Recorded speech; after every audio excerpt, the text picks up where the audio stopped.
Bienvenue sur la chaîne MySeed Advisor pour les nouveaux inscrits, j'ai vu qu'il y en avait quelques-uns. Alors aujourd'hui, comme tous les 2 semaines, on va faire une analyse sur le SPI, le SP500, sur le BTC et on terminera sur le Ethereum. Donc on va commencer par le SP500. Donc le SP500, il y a eu un très gros move haussier. Je crois qu'on n'a pas eu une bougie haussière weekly, en tout cas hebdomadaire, pardon, aussi importante depuis juillet. On va le prendre en considération parce que pour le coup ça suit plus trop notre plan. Si on regarde de près, je crois qu'on a presque fait un nouveau plus haut.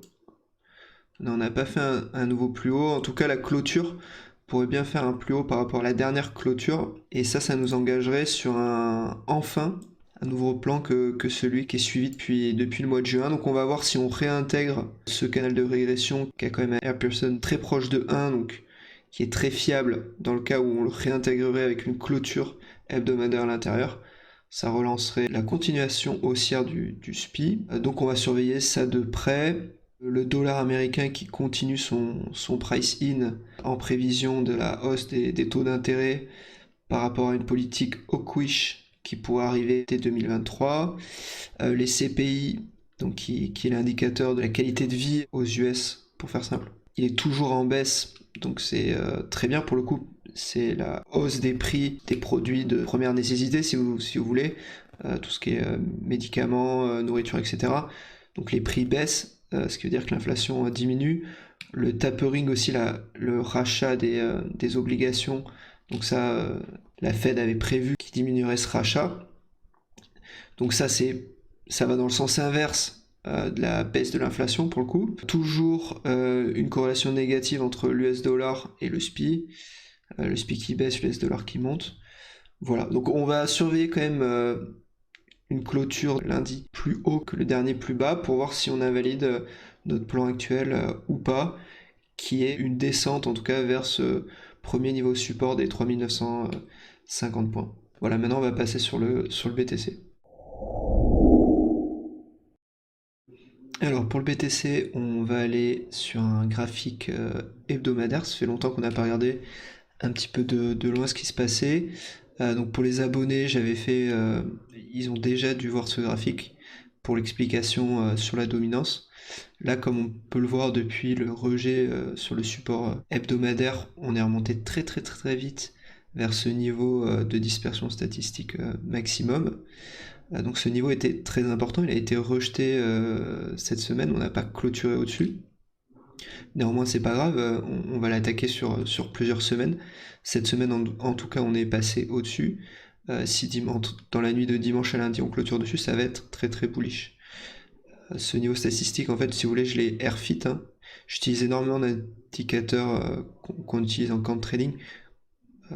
Toutes mes analyses sont faites en amont avec beaucoup d'indicateurs qui vous sont absolument pas présentés parce que ça serait beaucoup trop lourd. Donc c'est un niveau qui a été airfit. Donc là, ce point, en tout cas, ce niveau statistique airfité est hyper important car il définit vraiment un sentiment après de bull market. On n'est plus dans une zone qu'en trading on peut facilement dériver, on peut dériver difficilement des zones de rachat ou faire des prédictions faciles. Quand on parle là-dedans, c'est vraiment du bull market, ce qui fait que cette zone, une clôture au-dessus serait très très bullish pour la suite. Maintenant, on va repasser un petit peu. Ah ouais, l'open interest. Donc l'open interest fait que baisser sur le BTC depuis quelques jours. Donc c'est bien un open interest qui baisse et un market sentiment qui est toujours qui part à la hausse. Ça va nous donner des chances d'avoir un vase communicant, si vous voulez, entre les alts et le BTC, ou les capitaux du BTC qui repartent dans les alts. Comme vous avez pu le voir, pour l'instant les altcoins se sont fait pas mal dégommer. Comprendre que le marché il fonctionne en 3 cycles quand il y a une reprise haussière. Donc ça aussi je l'ai expliqué en 4 points aux abonnés. Le point principal en tout cas c'est lors d'une reprise haussière du BTC. Au début c'est le BTC, ensuite c'est les medium size capitalisations, on termine sur les faibles capitalisations qui recover à la fin. Donc maintenant on va regarder d'un peu plus près en daily. Par contre en daily on a des clôtures qui sont belles, de validation. D'ailleurs, dès qu'on a validé au-dessus, on a une reprise haussière des alts 12 heures après. Donc ça a été très bien. On est quand même en surachat au niveau du RSI. Et on commence à repartir, on commence à faire des plus bas au niveau du volume acheteur. Donc je prévois quand même un ralentissement pour le moment sur le BTC qui a probablement déjà absorbé l'information, la news de l'acceptation par la SEC des ETF aux États-Unis. On risque d'avoir quand même un petit effet sell the news, c'est-à-dire que le prix a déjà absorbé cette info. Donc attention, néanmoins il y a tellement de force sur le BTC, de momentum en ce moment sur le BTC, que je le vois pas faire de plus bas. On va partir sur ce que les chartistes appellent une ending diagonale. Donc là je l'ai mis en biseau d'élargissement parce que je pense qu'on va garder cette volatilité importante. Il y a toujours énormément de trading sur le marché des dérivés. Donc on va garder le biseau d'élargissement important et pour une fin d'octobre vers un nouvel ATH. Je l'espère en tout cas. Donc ça sera tout pour le BTC. Pour le moment on va passer sur l'analyse de l'ETH. Alors pour l'ETH, donc ETH c'est quand même la deuxième plus grosse capitalisation. La paire ETH-BTC a été à l'avantage du Bitcoin énormément depuis 3-4 jours.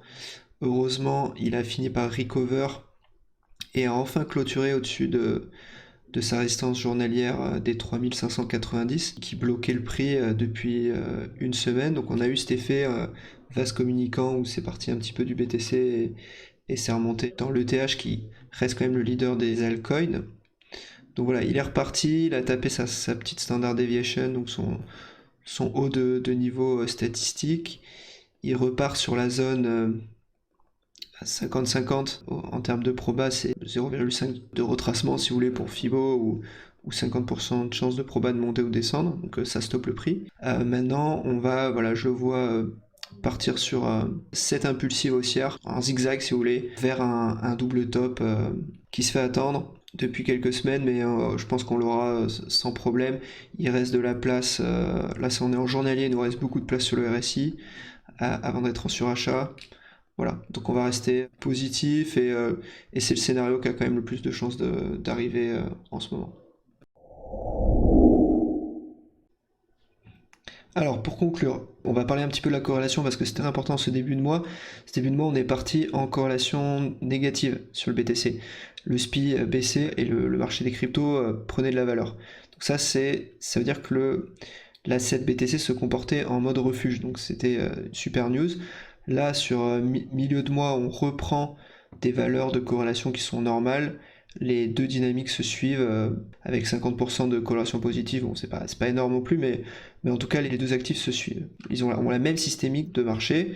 Attention, encore une fois, quand vous comparez une corrélation du BTC avec le SPI fonctionne pas le week-end. Donc si vous le comparez avec le BTC sur Binance ou Bitstamp, vous aurez des valeurs biaisées parce qu'il n'y aura pas le même nombre de jours. Donc, faites gaffe à ça.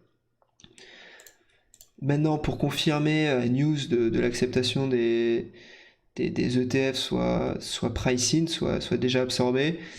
Pareil, sur le CME en daily, on a atteint un objectif de vente. Donc attention, on pourra avoir des mouvements baissiers, sell the news si vous voulez, importants mais rapides, qui sont réabsorbés très rapidement. Pas d'inquiétude pour les investisseurs moyen terme et long terme. Pour ceux qui tradent un peu, faites gaffe un petit peu sur ces niveaux. Après, si ça part en vase communicant sur les capitalisations de taille moyenne, votre portfolio risque d'être équilibré à cette baisse. Ce petit schéma, c'est pour me faire un petit peu mousser. C'était le plan de trading qu'on avait présenté fin août, mais qu'on avait prévu dès début août. Ce price action s'est déroulé comme prévu. Faut rester modeste face au marché, mais en tout cas là on a eu de la chance, c'est bien passé, donc ceux qui ont cru à ce scénario, bien joué. Pour résumer, je vais invalider le scénario baissier si on clôture en hebdomadaire sur le SPI au-dessus de 4460 points, et ensuite probablement qu'on réintégrera le canal de régression, on aura une continuation haussière. J'enlève ma target la plus conservatrice et des 3500 points, et je garde quand même la 3900 points si on continue à baisser pour fin 2021. On est déjà mi-octobre, donc Bon, à moins que ça baisse de façon brutale, les 3500 points sont à privilégier. Pour les cryptos, donc pour qu'on parte en mode to the moon, hors de toute target statistique, il faut qu'on clôture en hebdomadaire au-dessus des 57 000. Je vous le souhaite. Pour l'ETH, pour qu'on continue à avoir une bonne santé haussière, on parle pas d'un to the moon là, il faut qu'on clôture cette fin de semaine au-dessus des 3550 points. Voilà, ça sera tout pour cette vidéo Be Monthly. Pensez à vous abonner, j'espère que ça vous a plu, et au revoir à tous.